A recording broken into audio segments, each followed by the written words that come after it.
வணக்கம் நண்பர்களே, welcome to the show. வணக்கம். அதாவது சில கட்சிகள்லாம் பாத்தீங்கன்னா ஒரு ஸ்டார்ட் ஆகி ஒரு 2 வருஷம் 3 வருஷம் கழிச்சுதான் அந்த கட்சியில பிரச்சனைகளே வரும். ஆனா இங்க ஒரு கட்சியில மட்டும்தான் ஸ்டார்ட் ஆகி இன்னும் ஒரு ஸ்டெப் கூட இப்படி எடுத்து வைக்கல. ஒரு மாசம் அதுக்குன்னே பாத்தீங்கன்னா 1008 பிரச்சனை. 1 மந்த்லயே. ஏய், உன் போட்டோ ஏன் நீ பெருசா போடுற? என் போட்டோ தானே பெருசா போடணும். இப்பவே பிரச்சனை. இப்பவே 1008 வில்லங்கம் நடக்கிற ஒரே கட்சி எதுன்னு பாத்தீங்கன்னா நம்முடைய ட்விட்டர் வாழ்த்து கழகம். இப்ப கட்சியை பத்தி பேசும்போது தெளிவா சொல்லிருந்தோம்.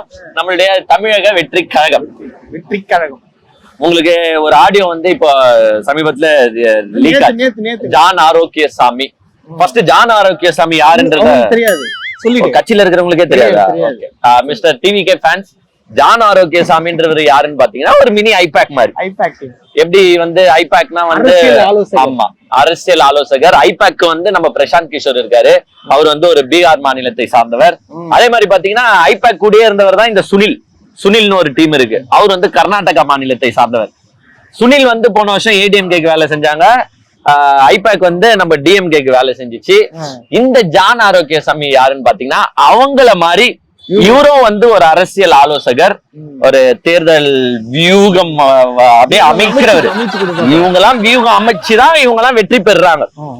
இவரும் வந்து ஒரு தேர்தல் வியூகம் அமைக்கிறவரு. இவர் வந்து பர்சனா டிஜிட் அப்படின்ற ஒரு கம்பெனியோட ஃபவுண்டர். இவர் யாருன்னு பாத்தீங்கன்னா 2016 ஒரு ஃபேமஸ் ஒரு டயலாக வந்து அப்படியே இந்த உலகம் முழுக்க ட்ரெண்டிங்ல விட்டவர் தான் இந்த ஜான் ஆரோக்கியசாமி. ஃபேமஸான டயலாக். அது வந்து தமிழ்நாட்டே வந்து அப்படி இப்படி இருந்த தமிழ்நாட்டை இப்படி புரட்டி போட்டுச்சு. ஆஹா, மாற்றம் முன்னேற்றம் அன்புமணி. அந்த ஃபேமஸ் டயலாக தமிழ்நாட்டு முழுக்க பட்டி தொட்டி எங்கும் 2016 சிஎம் கேண்டிடேட் எங்கள் அன்புமணி தான், மாற்றம் முன்னேற்றம் அன்புமணின்னு தூக்கின்னு போய் சேர்த்தவர் தான் இந்த ஜான் ஆரோக்கியசாமி. பாமகல படு தோல்வி அடைஞ்சிச்சு, அது நெக்ஸ்ட் டிபார்ட்மெண்ட். பட் கூட்டு போய் நான் சேர்த்தனா இல்லையா? ஆமா, சேர்த்தவர் தான் இந்த ஜான் ஆரோக்கியசாமி. ரீச் பண்ணி விட்டாரு. இவர் வந்து பாத்தீங்கன்னா உங்களுக்கு மகாராஷ்டிரா மாநிலத்துல வேலை செஞ்சிருக்காரு, அதே மாதிரி கர்நாடகால சித்தராமையாக்கு வேலை செஞ்சிருக்காரு. நிறைய பேரோட இவருக்கும் கனெக்ஷன்ஸ் இருக்கு. சோ இவர் வந்து இப்போ வந்து தாவேகா தமிழக வெற்றி கழகத்தோட தேர்தல் வியூகம் அமைக்கிறவரா வந்து பாத்தீங்கன்னா இவர் தான் வந்து செயல்பட்டு டெய்லி ஒரு ஆலோசனை கொடுத்து டெய்லி. இப்போ இவர் ட்விட்டர்ல எல்லாம் போஸ்ட் போடுறாரு பாத்தியா, அதுக்கு மெயின் பங்கு வந்து இந்த ஜான் ஆரோக்கியசாமி தான் இருக்கும். ஆமா, பின்ன அப்ப இவரு போடல ட்விட்டர்ல விஜய் போடுவாருன்றியா நீ? ட்விட்டர் ஸ்பெல்லிங்கே எனக்கு சில டைம் தெரியாது. நீ ட்விட்டர்ல போடுற போஸ்ட பத்தி பேசுறீங்க. Nonsense, what are you talking? எப்படிலாம் பேசிருக்கான் பாருங்க. சோ ஜான் ஆரோக்கியசாமி தான் இவருக்கு வந்து இப்ப நடந்த மாநாட்டுல கூட பாத்தீங்கன்னா விஜய்க்கு ஃபுல் அண்ட் ஃபுல் அந்த எக்ஸ்போஷர் எப்படி பண்ணணும், அந்த சரௌண்டிங் எப்படி செட் பண்ணணும், அந்த பேக்ரவுண்ட் எப்படி இருக்கணும், எல்இடி எங்க இருக்கணும், எல்லாமே A to Z அவர் தான் ரெடி பண்ணுவாரு. உனக்கே தெரியல, இந்த 2016 காலகட்டத்துல தான் இந்த மாதிரி மைக் ரெடி பண்ணாங்க.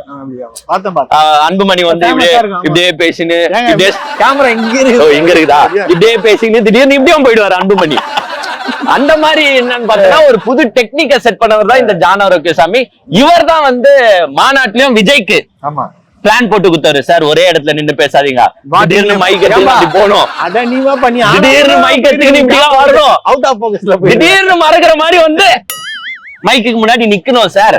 அப்பதான் ஒரு இயற்கையா இருந்து கூட அப்படியே மழுப்பணும். நண்பா நண்பி சார், எப்படி பாமகக்கு மாற்றம் முன்னேற்றம் அன்புமணின்னு செட் பண்ணணும், அது மாதிரி நண்பான்னு சொல்லுங்க, நண்பீஸ்ன்னு சொல்லுங்க, புதுசா இருக்கும். உங்க அந்த ட்ரெண்ட செட் பண்ணுங்க. அவங்கள வந்து கூப்பிடுறோம். என்ன பாசி சொன்னா என்ன, பாயா சொன்னா என்ன, என்னையா நீங்க அப்படி இப்படி பேசுங்க சார் அப்படின்ற வியூகெல்லாம் யார் செட் பண்ணி தரான்னா இவருதான், நம்மளுடைய ஜான் ஆரோக்கியசாமி தான். மிஸ்டர் தாவேகா ஃபேன்ஸ் புரிஞ்சுச்சா இப்போ who is this ஜான் ஆரோக்கியசாமின்னு? சோ ஒரு மெயினான அந்த கட்சிக்கு வந்து எல்லா விதத்திலயும் எல்இடி இங்கதான் இருக்கணும்னா அங்கதான் இருக்கணும், கட் அவுட் இங்கதான் இருக்கணும்னா அங்கதான் இருக்கணும்.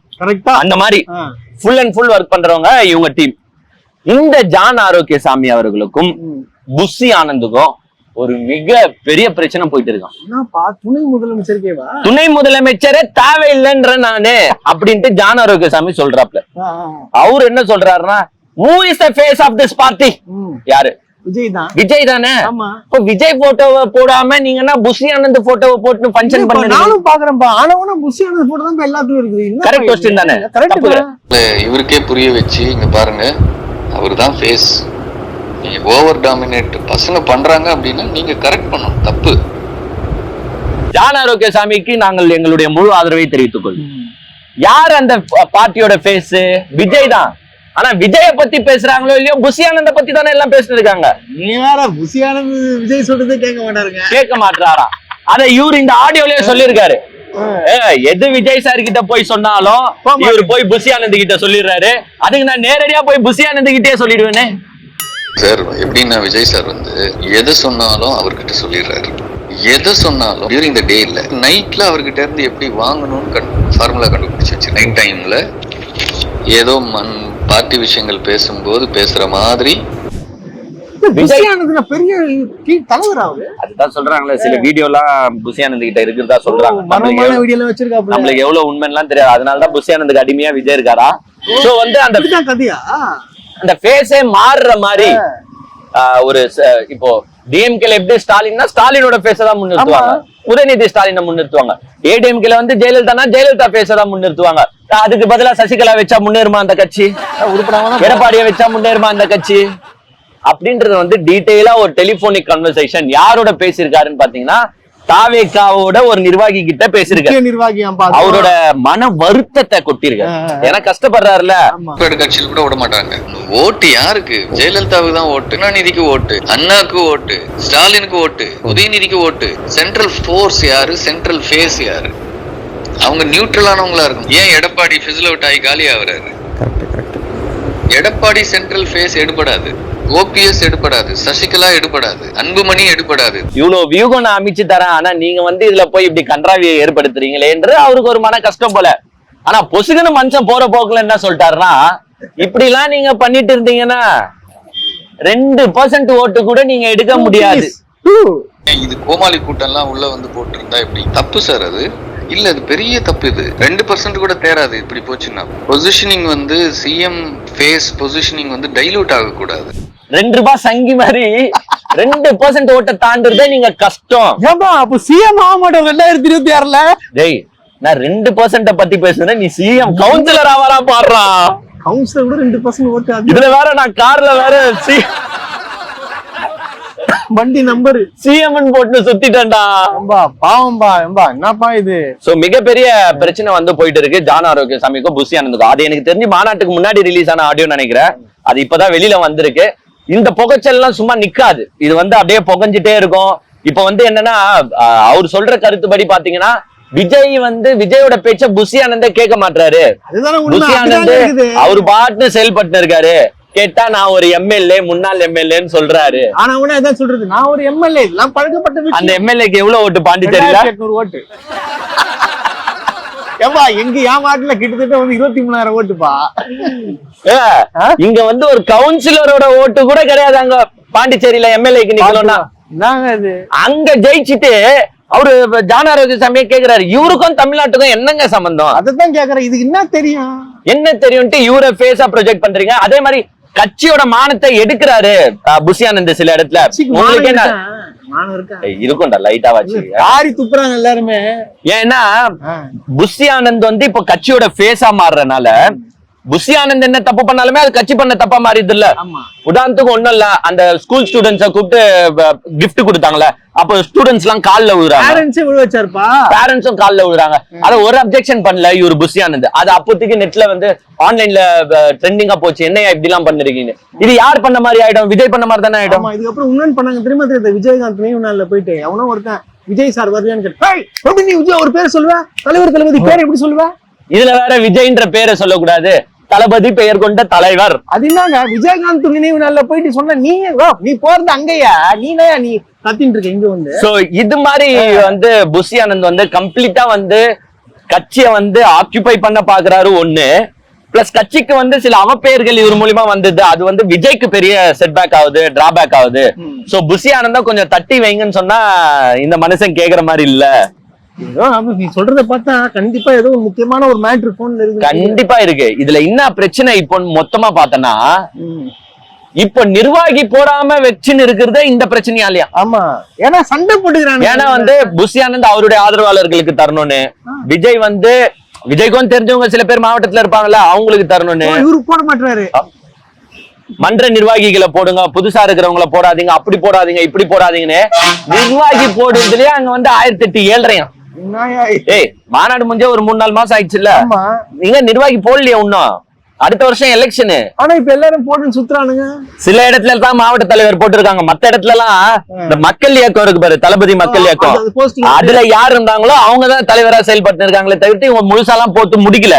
சோ கட்சி நிர்வாகி போடுறதுலயே 1008 700 இருக்கு. இந்த அணிகளுக்கு வந்து நிர்வாகி எல்லாம் போடுறாங்க, ஆனா அணிகளுக்கு எல்லாம் போக எவனா ஆசைப்படலங்க அப்படின்னு அவரே சொல்றாரு. ஆமா, என்ன அணி இந்த விங்ஸ் இருக்குல்ல அணிகள், அது எவனுமே இன்ட்ரெஸ்ட் இல்ல, அதை போட்டுக்கிட்டு உட்கார்ந்துருக்கிறோம். இப்போ அது பிரச்சனையும் இல்ல. அணிலாம் அது ஆணி நம்ம மெயின் பாடிக்கே வந்து நிர்வாகி 100 மாவட்டமா 100 மாவட்டமா பிரிச்சாச்சு. மொத்த ஸ்ட்ரக்சரையே 100 மாவட்டம் ஆக்கியாச்சு. ஆனா இவரால போட முடியல. 100 மாவட்டமா பிரிக்க போறாரா? 100 மாவட்டம் அப்படின்னா ஒரு மாவட்டத்துக்கு 2.5 தொகுதியா? 2.25 தொகுதி கன்ஃபார்மா வந்து வெட்டு குத்தலாம் இருக்குது. 1008 700 வந்து இந்த கட்சியில கண்டிப்பா இருக்கு. இதே மாதிரி டிராவல் பண்ணா இந்த கட்சி 2% ஓட்டை தாண்டது மிகப்பெரிய கஷ்டம் அப்படின்னு நாங்க சொல்லுங்க. உங்களுடைய ஆலோசகர் ஜான் ஆரோக்கியசாமி உங்க கூடயேதான் இருக்கிறாரு, உங்களுக்காக பண்றாரு. உடனே என்ன சொல்லுவீங்க? இப்போ இந்த ஆடியோ வந்து ஏஐ ஜெனரேட்டட் ஆடியோ, அதெல்லாம் கிடையாது, ஓப்பனா இருக்குது. அதெல்லாம் 100% அதுல வந்து ரொம்பவும் தவறா பேசல. அவரோட மனசு கஷ்டத்தை வந்து சில பேர்கிட்ட சொல்லுவாங்களே, அந்த மாதிரி அவரோட மன கஷ்டத்தை சொல்லிட்டாரு. ஆனா உண்மையில அந்த கட்சியில அப்படித்தானே நடக்குது. ஆனா குமுறல்ங்க. புஷி ஆனந்த் இப்ப கைது செஞ்சாங்களே, எப்படி போய் உட்கார்ந்து இருந்தாரு பார்த்தல?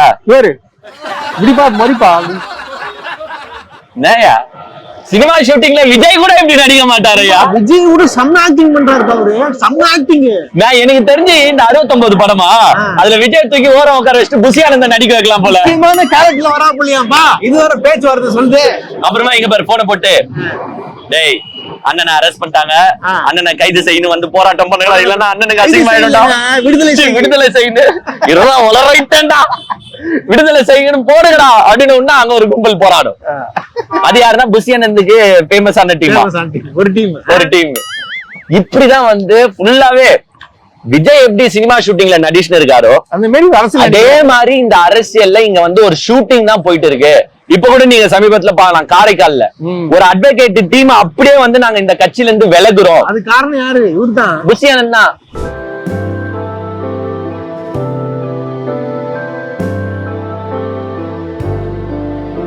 காரைக்கால் மாவட்டத்துல தளபதி விஜய்க்காக நாங்க வழக்கறிஞர்களாகி நாங்கள் எல்லாம் சேர்ந்து அவருக்கு ஏதாச்சும் ஒரு வேலை செஞ்சு கொடுக்கணும், இது மாதிரி கட்சியில பணி செய்யணும் அப்படிங்கிறதுக்காக நாங்க எல்லாம் எங்களை கட்சியில இணைச்சு கொண்டு பணி செய்யறதுக்காக நாங்க ஈடுபட்டு வந்தோம். இதற்கிடையே மாவட்ட பொறுப்பாளர்கள் வந்து சரியான முறையில் செயல்படாததாலும், ஆக்கப்பூர்வமான பணிகள் இல்லாத காரணத்தாலும், மேலும் மக்களுக்கு சேவை செய்யணுங்கிற நோக்கத்துல பொறுப்பாளர்கள் செயல்படாத காரணத்தாலும் இன்றைய தினம் வந்து நாங்கள் காரைக்கால் மாவட்டத்தில் உள்ள இந்த கட்சியில் இணைத்துக் கொண்ட வழக்கறிஞர்கள் எல்லாரும் எங்களை வந்து நாங்கள் வந்து எங்களுடைய உறுப்பினர் அட்டையை கிழிச்சு கட்சியிலிருந்து நாங்கள் வெளியேறோம். காரைக்கால் பாண்டிச்சேரியே உன்னால மெயின்டைன் பண்ண முடியல, தமிழ்நாட்டை மெயின்டைன் துணை முதலமைச்சர் அப்படி கத்த விட்டு வேடிக்கை பாக்குறீங்க. அந்த அட்வொகேட் டீம் கிழிச்சு அந்த உறுப்பினர் கார்டை கிழிச்சு போடும் போது என்ன சொல்றாங்க? இந்த கட்சி சரியா செயல்பட மாட்டுது, மக்கள் உதவி திட்டங்களை பண்ண மாட்டுது, நாங்க இங்க வேலை செய்யலாம்னு வந்தா இவங்க எந்த வேலையும் செய்ய மாட்டாங்க. அப்புறமா என்னங்க கட்சி? இந்த கட்சி எங்க தெரியுமா இருக்கு? எங்க இருக்கு? பனையூர்லயா? Only social media. நான் தான் உங்களுக்கு அன்னைக்கே சொல்றேன், சீமானுக்கு அவருக்கு சோசியல் மீடியால போட்டி நடக்குதுன்னு சொல்றேன் நானு. ஆனா என்ன பண்ணாலும் சரி, இன்ஸ்டாகிராம்ல ரீல் தான். அப்படியே பின்னாடி வந்து பின்னாடி 4 பேர், அது நெக்ஸ்ட் பின்னாடி சட்டசபை இருக்கும். சட்டசபை, ஆமா, பின்னாடி சட்டசபை போட்டு மியூசிக் டான் டான் டடடா டான் டான் டான் டடடா. சரியா? இதுதாங்க, இது போட்டா ஓட்டு போட்டுருவாங்களாங்க, லைக் போடுவாங்க, லைக். இன்னும் நீ வந்து மக்களை சந்திக்கல, பிரஸ் மீட்ட சந்திக்கல, யாரையும் சந்திக்க முடியாது. நான் வந்து ஜனவரி 27 சொன்னாரு, இப்ப மார்ச் ஆயிடுச்சு. மார்ச் அப்புறமா ஸ்ட்ரைட்டா நான் எலெக்ஷன்ல வந்து ஸ்ட்ரைட்டா கேன்வாஸ் எலெக்ஷன்ல நேரே வந்து ஓட்டு கேக்குறேன், ஓட்டு போட்டுருங்க. தெரியும், இன்ஸ்டாகிராம்ல ரீல்ஸ் போடறதா இந்த விஜய் ஃபேன்ஸ் இருக்காங்க. கொள்கைலாம் என்னன்னு தெரியாது, ஒண்ணும் தெரியாது. இப்ப பெரியாரா அவ்வளவு கேவலமா பேசிருக்கான் சீமான். எதுனா ஒருத்தன் அந்த கட்சியில கொள்கை தெரிஞ்ச ஒருத்தன் கூட பேசல தலைவரே பேசல, தொண்டர் எப்படிடா பேசுவாங்க? லைலாமணின்னு ஒருத்தர் ஸ்போக் அவனும் பேசல, எவனும் பேசல. ஏன்னா தமிழும் திராவிடமும் இரு கண்கள்னு நீங்க தான் சொன்னீங்க.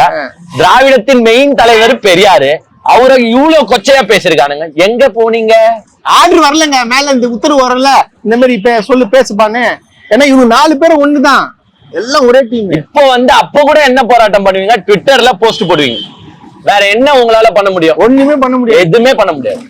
சோ இப்படி ஒண்ணுமே இல்லாத கட்சியாதான் இந்த டிவிகே இருக்கு அப்படின்றது லைட்டா தெரிஞ்சுட்டே வருது. இன்னும் கொஞ்ச நாள்ல கட்சிக்கு மூடு விழா ரிப்பன் கொடி இறக்கும் விழாவா? ஆமா, இறக்கணும். இறக்குனா கம்மியா வெறியும் கட்சி எங்க நடக்கும்னா பனையூர்ல. பனையூர். ஆமா, நான் என்ன சொல்றேன்னா தமிழக வெற்றி கழகத்துக்கு பதிலா பனையூர் வெற்றி கழகம்னு வச்சிரு. அது மாத்த முடியாது, மாத்த முடியாது. டிவிகேன்ற ஸ்பெல்லிங் மிஸ்டேக்ல எழுதிட்டோம். ஓ ராசிங்க, டிவிகே. நீங்க அப்படி போறீங்க, அதனால மாத்த மாட்டோம். ரொம்ப பிடிக்கும். டீ கோச்சுப்பாங்க அப்புறமா மாத்துறா. வேற என்ன பண்றது? ஐயோ வேணாம், மாத்தாதீங்க. எல்லாம் நன்மைக்கே நல்லதே நடக்கும். ஒழுங்கா ஃபீல்டா இருக்கு பண்ணுங்க பாஸ். என்ன பாஸ்?